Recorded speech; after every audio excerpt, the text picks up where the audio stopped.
বাল্যবিবাহ ও নাবালিকা অন্তঃসত্ত্বা বিষয়ে সচেতনতা শিবির। সম্প্রতি রাজ্যের প্রথম সারির সংবাদপত্রে পুরুলিয়া জেলার একটি বিস্ফোরক তথ্য উঠে আসে, যেখানে প্রতিটি ব্লক এলাকায় নাবালিকা অন্তঃসত্ত্বা ও বাল্যবিবাহের সংখ্যাটি চোখে আঙুল দিয়ে দেখিয়ে দিয়েছে সাধারণ মানুষ কতটা সচেতন। বাল্যবিবাহ বন্ধ করতে সরকারের বহু প্রচেষ্টা, বহু প্রকল্পের পরও এমন চিত্র বড় উদ্বেগের কারণ হয়ে দাঁড়িয়েছে। তাই গ্রামগঞ্জের সাধারণ মানুষকে জোর কদমে এই বিষয়ে সচেতন করতে ময়দানে নেমেছে স্বাস্থ্য দপ্তর।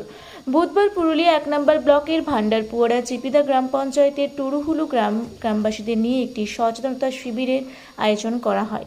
এই শিবিরে মূলত বাল্যবিবাহ, নাবালিকা অন্তঃসত্ত্বা, আরকেএসকে এবং আরবিএসকে ইত্যাদি সামাজিক ব্যাধি বিষয়ে সাধারণ মানুষকে সচেতন করা হয়। এই শিবিরে উপস্থিত ছিলেন পুরুলিয়া 1 নম্বর ব্লকের পিএমও ডাক্তার দেবদীপ মাহাতো সহ সিনিয়র PHNS ভান্ডারপুরা চিপিডা গ্রাম পঞ্চায়েত প্রধান, আরবিএসকে এমওএস, অন্বেষক কাউন্সিলর্স, বিপিসি, আশা, স্কুল শিক্ষক সহ অন্যান্যরা। বিএমওএ জানান, আগামী দিনে এলাকা থেকে বাল্যবিবাহের মতো সামাজিক ব্যাধি দূর করতে এই শিবিরের আয়োজন। পাশাপাশি স্বাস্থ্য বিষয়ে বিভিন্ন রকমের সচেতনতা ও পরামর্শ দেওয়া হয় উপস্থিত সকলকেই।